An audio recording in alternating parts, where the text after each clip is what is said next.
¿No es interesante cómo las pequeñas acciones de una persona en su habitación llevan a una situación que llega a los titulares de todo el mundo? Eso es lo que ocurrió con el flash crash de 2010 que hizo temblar el mercado bursátil por 36 minutos. Lo fascinante de esta caída es que todo empezó con un trader británico e indio poco conocido.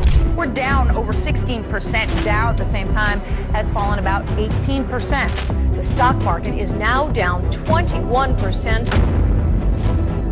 Esta es la historia de Navinder Singh Sarao, conocido como el sabueso de Hounslow, el tipo que consiguió burlar a Wall Street desde la casa de sus padres. Conozcamos su historia. En el mundo de las finanzas, las leyendas pueden surgir de lugares inesperados. Nav, el enigmático day trader, es una de esas leyendas conocida por su rápido ascenso a la fama y la fortuna. Todo ello mientras operaba desde el dormitorio de la casa de sus padres. El 6 de mayo de 2010, los mercados financieros del mundo vivieron 15 minutos de caos que conmocionaron al mundo financiero. De repente y sin previo aviso, la bolsa estadounidense y el mercado de futuros se desplomaron, borrando $1 billón del valor de las empresas estadounidenses en solo 5 minutos. Esto, conocido como el flash crash, marcó un momento de extrema ansiedad y rendición en el panorama financiero. Las autoridades tardaron 5 años en identificar al presunto cerebro de este descalabro, un solitario trader británico llamado Navinder Singh Sarao, que se ganó el nombre de sabueso de Hounslow. Fue acusado de manipular el mercado, alegando que cosechó aproximadamente $40 millones con sus actividades. Ahora, mientras que la persona media podría estar buscando cuánto se tarda en ganar $1 millón en la bolsa con la esperanza de alcanzar un hito financiero, este hombre amasó una cantidad más allá de lo que uno pueda comprender desde la comodidad de su dormitorio. Hablando en serio, si tu objetivo es acumular $1 millón, tendrás que armarte de paciencia y dejar que tu dinero crezca con el tiempo. La duración exacta para alcanzar tu objetivo depende de los rendimientos que obtengas de tus inversiones. Por ejemplo, si consigues una tasa media anual de rentabilidad del 10% que se ajusta al rendimiento histórico del mercado de valores, tardarás aproximadamente 25 años en pasar de 100,000 a $1 millón. Quizás la manipulación del mercado parecía la única opción disponible. Incluso con todas las acusaciones, Sarao no parecía el típico cerebro que cabría esperar. Vivía en un barrio normal de clase trabajadora, no lejos del distrito financiero de Londres. Era difícil creer que alguien que participaba en operaciones comerciales tan masivas fuera un simple trader que trabajaba desde su casa de las afueras. A muchos les pareció absurdo creer que un trader que operaba desde una residencia suburbana en Inglaterra pudiera tener el poder de perturbar todo el mercado. Esto llevó a preguntarse por qué. Si realmente había ganado $40 millones como afirmaban los fiscales estadounidenses, seguía residiendo en la misma calle. Sarao era una figura compleja y polifacética, considerada tanto un manipulador engañoso del mercado como un individuo brillante de origen menos privilegiado que se atrevió a enfrentarse al orden financiero establecido.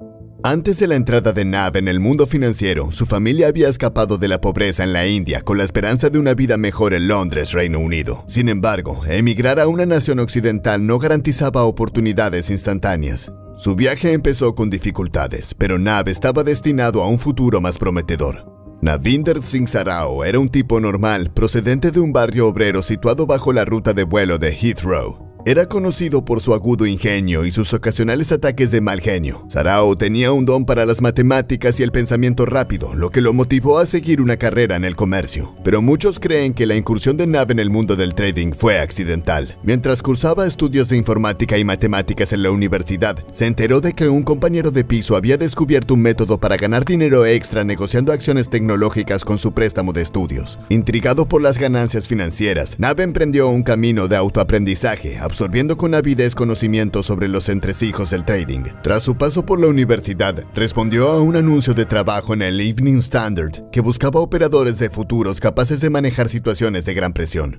Esto lo llevó a los salones de negociación, donde los operadores se beneficiaban por su capacidad en la toma de decisiones y el aprendizaje sucedía directamente en la práctica.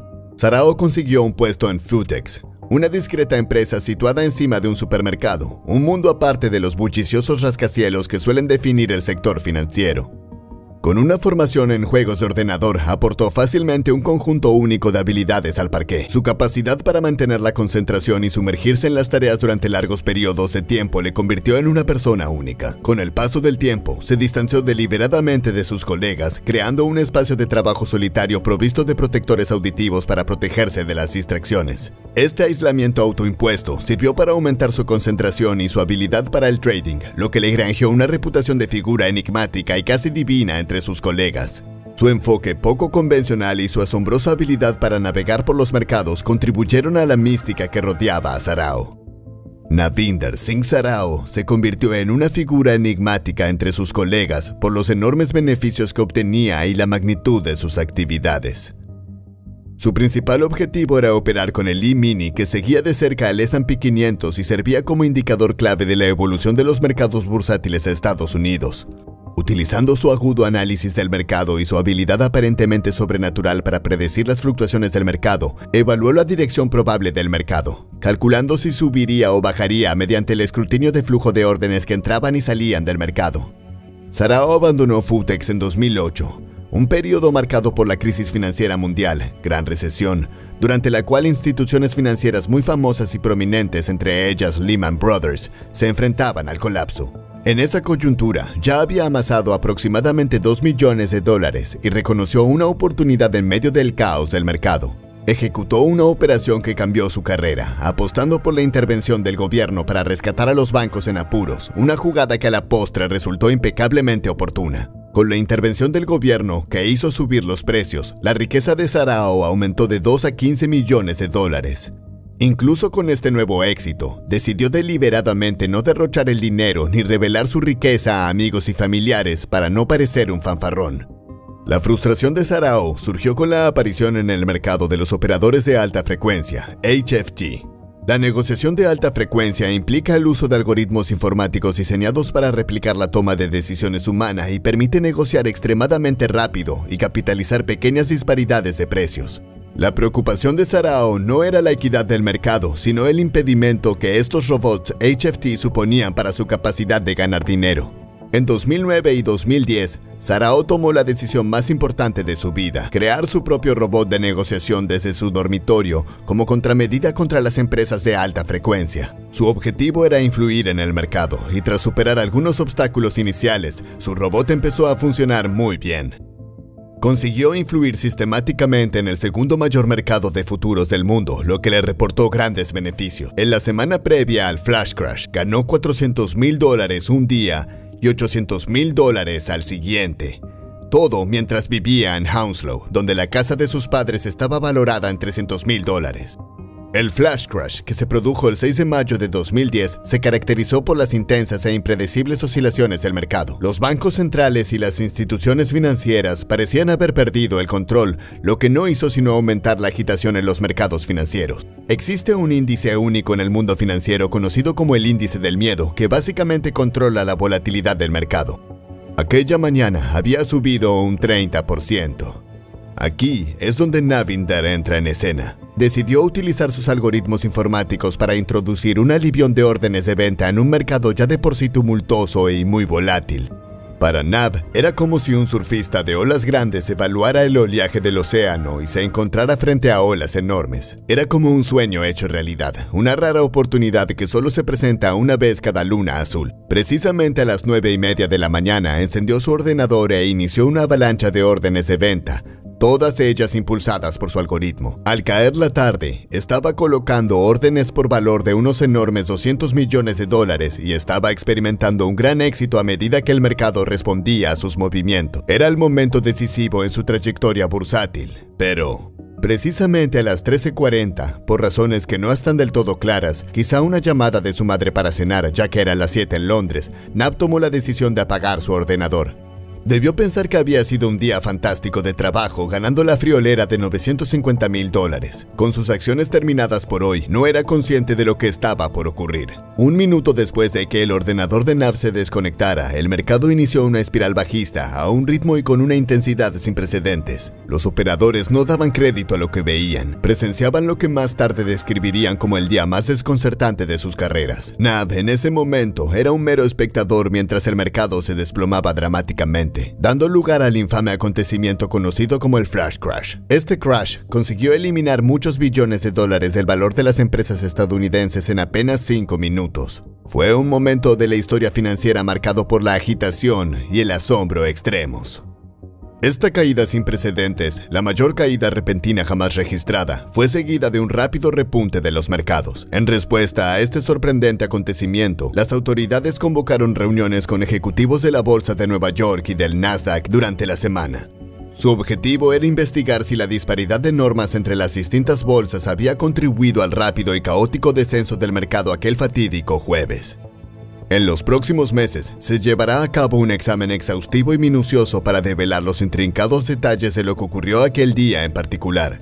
Esta investigación se centraría en la identificación de los operadores implicados y en resolver este desconcertante misterio para despejar la incertidumbre de aquel momento.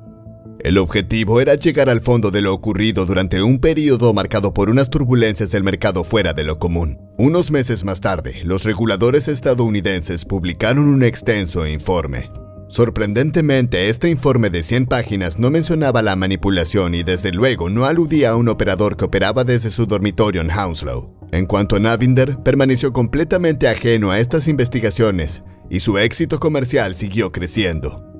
Sin embargo, con el paso del tiempo, las bolsas y los reguladores empezaron a tomar nota de las elevadas tasas de cancelación de órdenes de Navinder. Llegó un momento en que recibió una carta de la bolsa en la que esencialmente se le pedían explicaciones por sus actividades. En una respuesta bastante desafiante y memorable les dice, ¿qué me ves en el culo? Al final, no serían los reguladores quienes apresarían a Nav. En su lugar, sería alguien muy parecido a él, otro operador de bolsa. Este individuo no operaba desde su dormitorio, sino que trabajaba en una pequeña empresa de Chicago. Estaba probando su propio software y, casualmente, observó un patrón peculiar.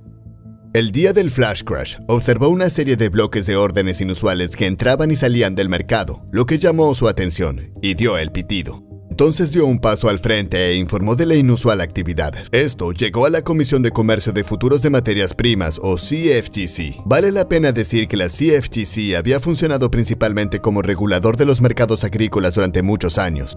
Analizar los detalles de los mercados financieros a un nivel granular era una tarea sumamente compleja.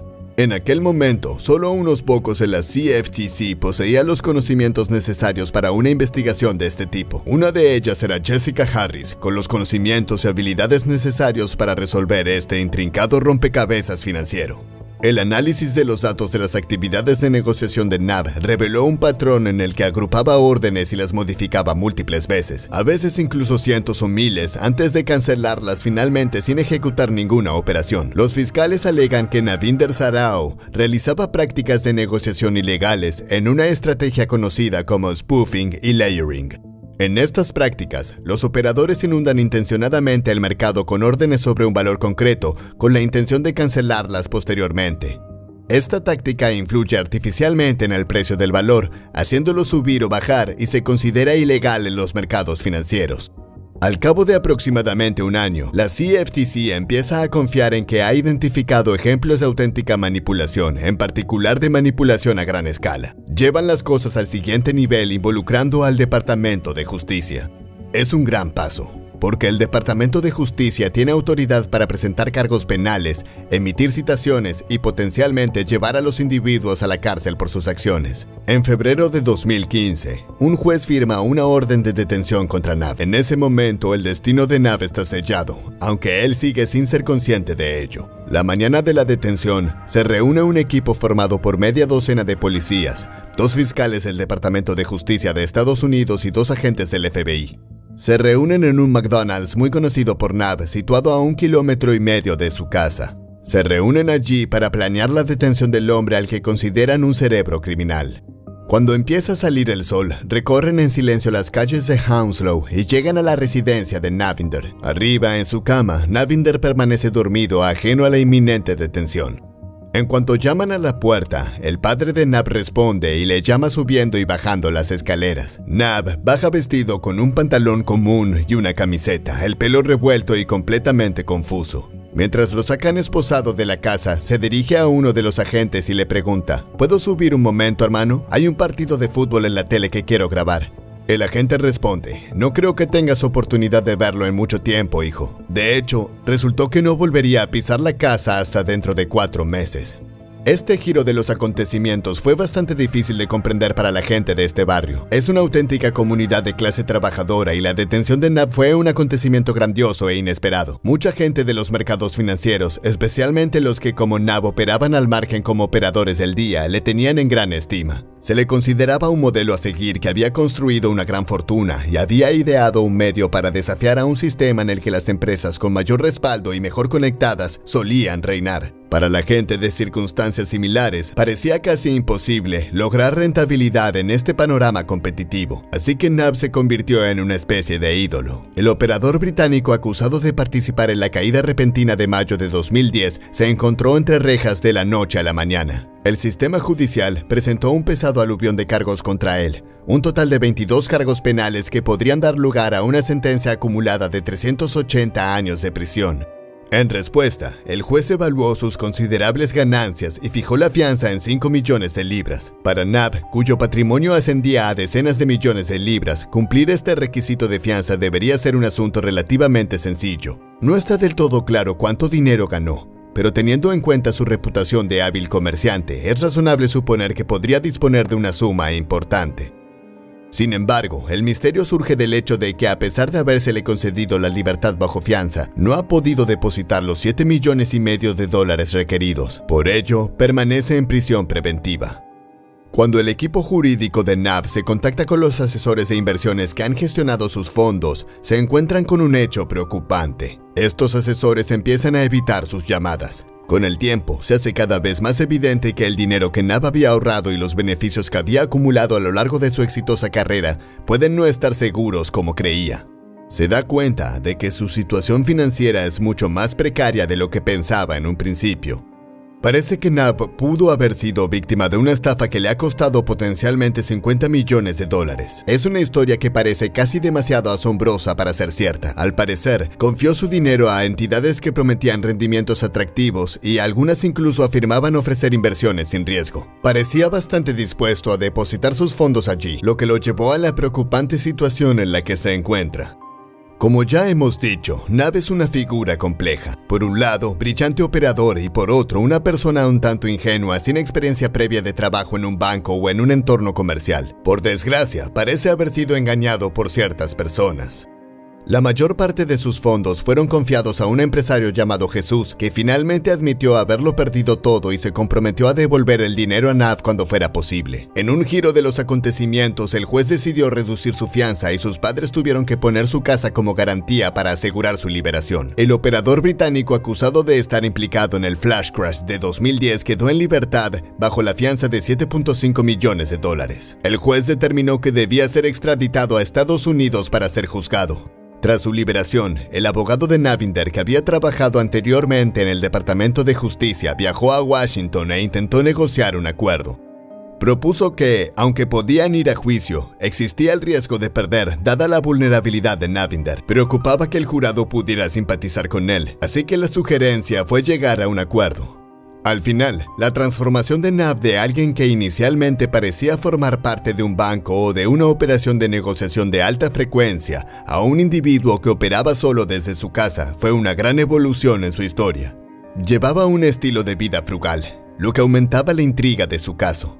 Resultaba difícil discernir el motivo de las acciones de Nab. El Departamento de Justicia sopesó la situación y finalmente llegó a un acuerdo con él que desembocó en su declaración de culpabilidad. Cuando llegó el momento de la sentencia, las autoridades tenían una percepción muy distinta de él. Por un lado, se había mostrado cooperativo, arrojando luz sobre las prácticas de abuso de mercado y ayudando a construir varios casos. Resultó ser un testigo inestimable. Sin embargo, Nab distaba mucho de la imagen de delincuente financiero codicioso. Se le había diagnosticado el síndrome de Asperger, lo que proporcionaba un contexto para muchas de sus acciones e interacciones con las autoridades. Las autoridades estadounidenses tenían una visión muy distinta de él. Escribieron una nota al juez en la que afirmaban que ya había soportado suficiente castigo, que les había sido muy útil y recomendaban su puesta en libertad con un crédito por el tiempo cumplido. Tuvieron en cuenta su autismo, el tiempo que había pasado en la cárcel y que llevaba varios años ayudando al gobierno.